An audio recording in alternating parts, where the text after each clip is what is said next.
any of that. So anyway, for a month in June in Atlanta, driving back and forth in an SUV every day except 2. Both of the days were my showers. Talk about sucking. To have to go to a shower that you planned on being pregnant for. You know, I know people have them after the baby's born and that's what they planned on. But it sucks going and looking pregnant and not being pregnant. And people giving you these looks like, oh, I'm so sorry, all day long. And all you can think about is your baby and the fact that you aren't there. And the fact that no one's there holding them, telling them that they love you, and that you love them. I'm gonna cry.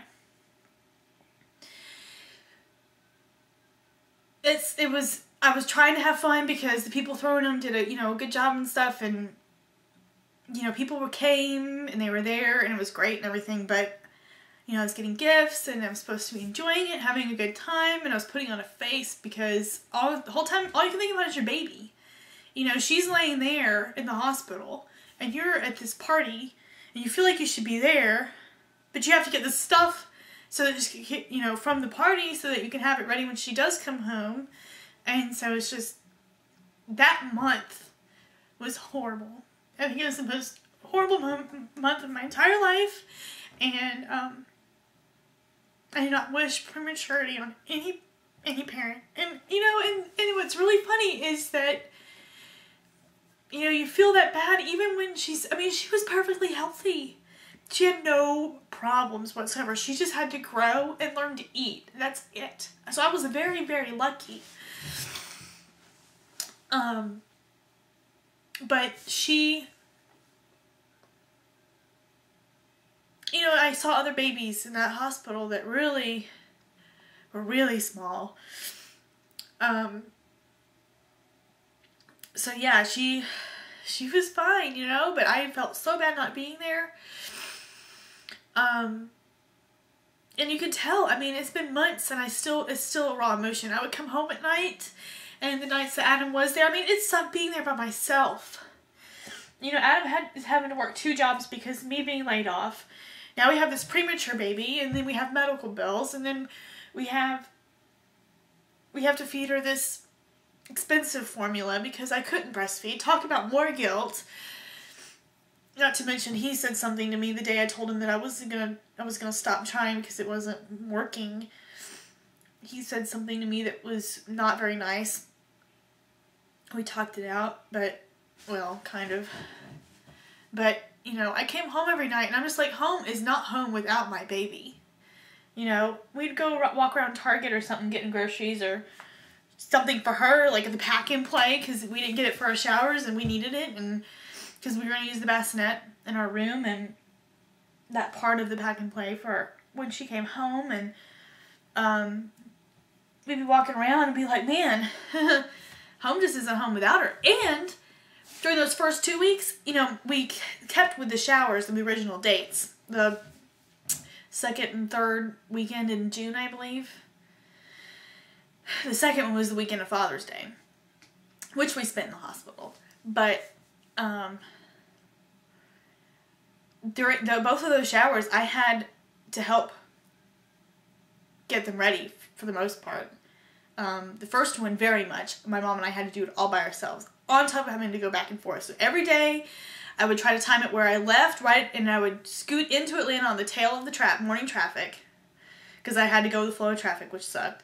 And then I would try to leave right before traffic started to get really bad. So I would leave. I would leave my house about 8:30.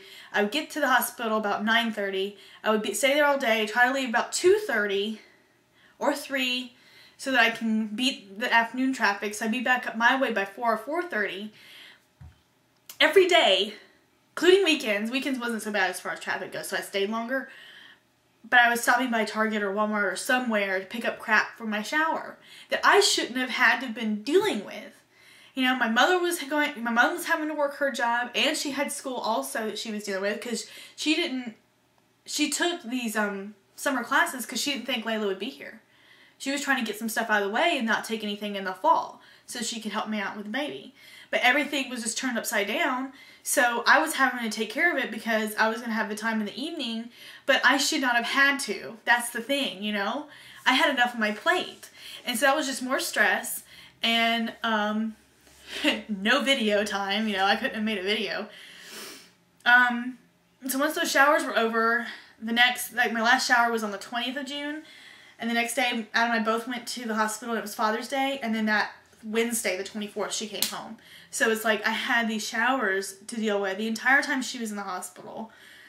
So I did not enjoy them in the way I should have. I mean, I appreciated everyone that did stuff for him and stuff like that, but because of extenuating circumstances, I was not able to fully enjoy it and have a good time and be, oh, yay, you know, I'm so, you know, nothing's ever bad's ever happened to me, and I'm just going to have the best time ever, and blah, blah, blah. No, I had gone through the most god-awful thing by leaving my kid home, and every night when we come home, you know, I'm like, home isn't home without her. I'd be in the baby's room trying to get stuff together you know, I felt so rushed, and it felt so backwards and not as much fun as I thought it would be, but I would sit on the floor, I'm cutting tags off receiving blankets and stuff like that, and I'd turn to pick something up, and my stomach, my incision would hurt, and I would start crying, and then she wasn't there I couldn't put her in the blankets, I couldn't put the clothes on her, I couldn't hold her,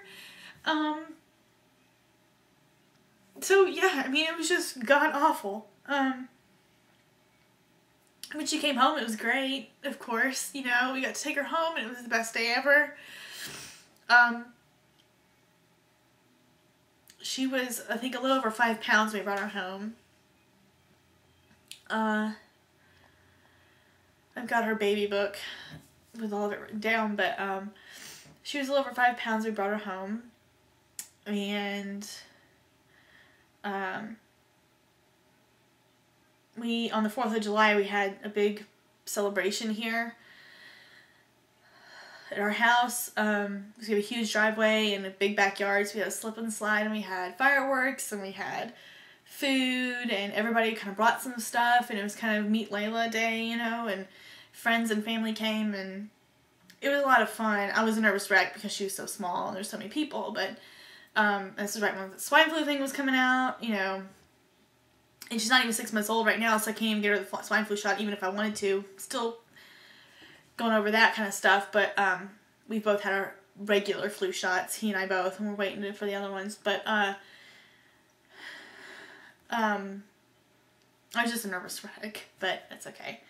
But she's doing very well, and couldn't ask for a better baby, really.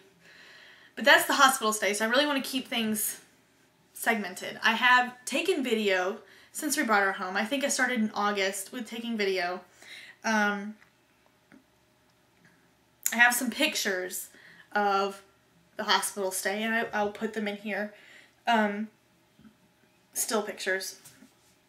But I will also upload pictures from August, September, October that I took of various things that we've done, and you can see how much she's grown. I have a Shutterfly account that I'm using to share with friends and family, and I'm putting those videos on there, so I just thought I'd put them on YouTube because I don't want to redo it, you know. So those will come up next. It'll probably just take me a little while because, you know, it takes a while to upload videos on YouTube, but that's what I'm working on. And